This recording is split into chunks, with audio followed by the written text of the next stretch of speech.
Before we begin today's video, please be sure to go down and leave a comment below. Which of these two Pokemon should I max out? Is it Sub or is it Scribe? And by the way, yeah, you know what to do. What's going on YouTube? Tristan Farquhar here, back with another video, and today we are going to be taking a look at the top 5, in my opinion, best or at least really good teams for Great League that you can use in Season 9 to make sure you get the rank that you want. Now, how have I decided to rank these teams? Well, some of them, as you can see there, the first two we're going to talk about, I've used them. That top one there has gained me over 200 points in the last week or so of Great League, and it's been absolutely fantastic. So this is the first team that I'm going to talk about today, and it's Galarian Stunfisk with Tropius and Deoxys Defense. Now, you're going to see a lot of different variations of this team if you do play Go Battle League, and using Tropius is not essential if you guys don't have it. I was lucky enough to get it from a trade, but if you guys do not have Tropius because it is a region exclusive, you can use almost any other flyer. I mean, throw in an Altaria there and it's pretty good. In fact, I think that might be on the list of today's teams. So, what do you do with this team? Well, you lead with Galarian Stunfisk. And you may be saying, well, okay, that's fine, but there are a lot of poison type leads. That's brilliant news for me because we've got Earthquake, super effective damage, and we are technically, in inverted commas, immune to it. With the steel type, that means essentially in this game that it's just heavily resisted. Now, if we see a fighting type, we need to scream and scream loud because we switch into Deoxys Defense to run away from that fighting type as quickly as we can. We don't want to trap it at all, considering this guy's name is Trapper. It's literally a bear trap. But Deoxys Defense comes in to deal with the fighting types on save swap, and it's essentially going to be fantastic against things like that Toxicroak and like that Shadow Machamp that you guys are going to see quite a bit.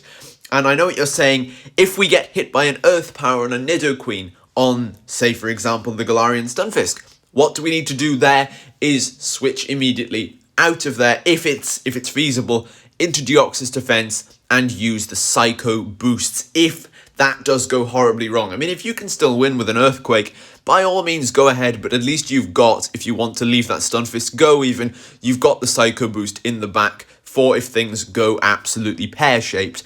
And then Tropius is there to cover the Azumarill. You know, you've got that Stunfisk then to deal with the flyers that your closer Tropius is weak to.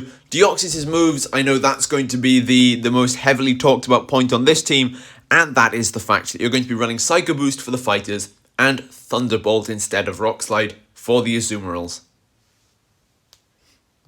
Okay, so coming up next we have this team in the middle, and this one is a team that I've used in Season 7 quite a fair bit. I didn't do as well with this one, but it's certainly something that, as the season progressed, I learned a lot about this team and how to play it. So I think if I went back to it now, it would certainly be in my top 5 best teams. And that is Bastiodon, Shadow Victory Bell, and again Tropius. However, you can use any Razor Leafer. A particularly interesting one is actually Razor Leaf Shadow Venusaur. Give that one a go if you've actually ended up with a Shadow Bulbasaur. I don't think it'll disappoint you, even if you do have to use the Elite TM. But I would say that Tropius is definitely the better call. Now, you have the Bastiodon. Ideally, you get a Flying type lead. That's fantastic news. But if you don't, and you get something that is either bad for Bastiodon, or I would even hasten to say neutral. Be careful about switching out of neutral matchups that you can win, but if you are almost guaranteed to lose it, definitely switch out into your Tropius safe swap. They will likely come in with your hardest counter against grass, and if it's a flying type, better again, because just leave Tropius go, and then farm it down with Bastiodon. Hopefully, that's the hardest counter to grass gone, and then Victory Bell is the closer.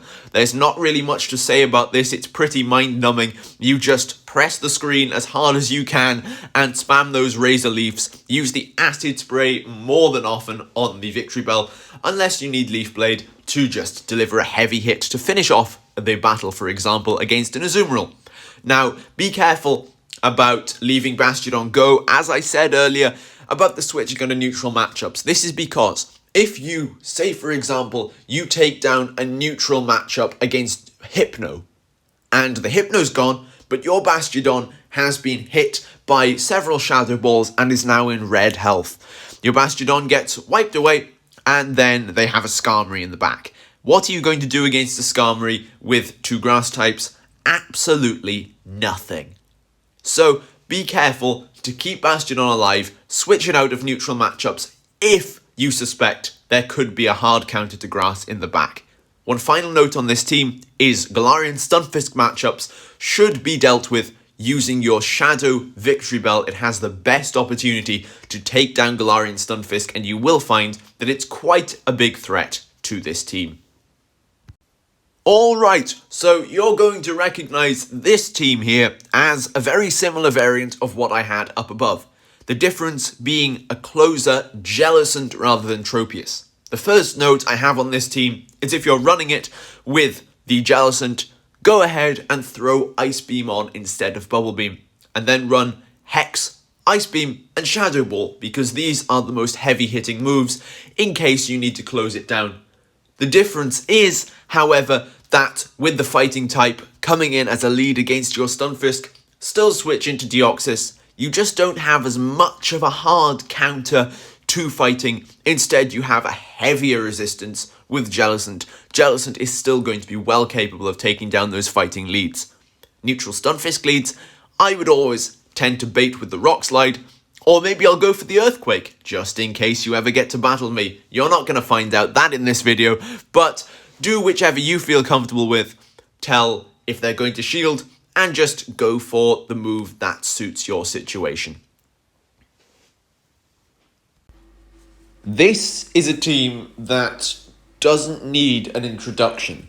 I don't know why I even have it in the video, because please do not use this team. It's just too good. In fact, it's so good that it's toxic. Anyone who uses this team is going to win for guaranteed certainty. I mean, not necessarily if you get a whole team of hard counters, but let's be honest. Azumarill, you've got two Pokemon in the back that are weak to it but can deal such heavy neutral damage that they don't even care. Venusaur on the lead is lethal. You have a safe swap that might as well be considered a hard counter to Flyers, because, let's be honest, a Fire type, really, is it going to survive those Smackdowns or those Rock Slides and Earthquakes? A Flying type, it's not going to survive the Smackdowns and the Rock Slides. It's just too good. I'm fairly certain you can see where this is going. Psychic types, which is another thing that the lead Venusaur is weak to. Steel type on both of the closers, or safe swaps, depending on whichever one you want to use as whichever one. They're both resisting it. So every single one of the weaknesses that Venusaur has is just covered by the two in the back. And as far as I'm aware, every single weakness of the two in the back, bar ground necessarily because of the poison type, is covered. I know what you're saying. Grass is super effective against ground. What are you on about? An Earthquake to a Venusaur will still hurt. So another thing is, if you come up against this team, I can tell you, I hopefully won't be using it. Just use Earthquake on the Venusaur, and if they shield it, you might as well press the forfeit button anyway. This is possibly the best team, bar the one that I would have considered with the Tropius at the very start of the video. Just please don't use this. It's just too toxic a team.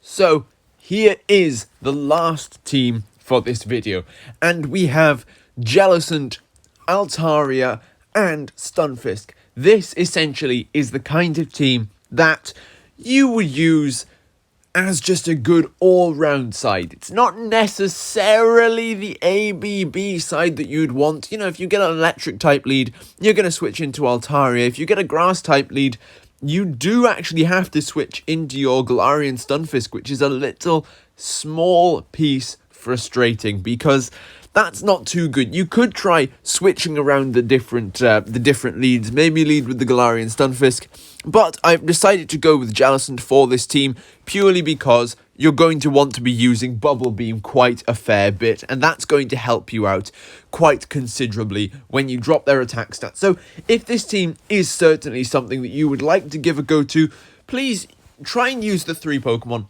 but maybe experiment for yourself whichever lead decides to work best for you, whichever lead you see most frequently. Say, for example, you're in a rating range where you see Galvantula in almost every lead. I know I went through a whole season once where I saw Galvantula in about 60% of the battles that I was in. And it didn't change. Even if there is an algorithm, it didn't change when I changed to a good lead against Galvantula. And that's where I grew some points in that particular season. I think it was season 6. So if you're in a range, for example, where you see Galvantula, maybe use Galarian Stunfisk on the lead. This is a very flexible team. You could use any of these Pokemon on lead. For example, if you use the Altaria, you see a Charmer or an Ice user, just switch into Jellicent as your safe swap. It's a very flexible team. You could use any of the 3 as lead, and the other 2 are fantastic to cover it. So with that being said, guys, thank you for watching today's video. If you liked it, press the like button, and please hit the subscribe button, because that will mean that I become less than 5 away from 50. I'm currently 45. I'd like to get to 50. So if you could press that button, it's completely free and it helps a lot. Good luck for Season 9. I will have another video out next week detailing my first battles next Saturday night at 9 PM GMT every week from now on. And with that being said, Tristan Farquhar out. See you later, guys.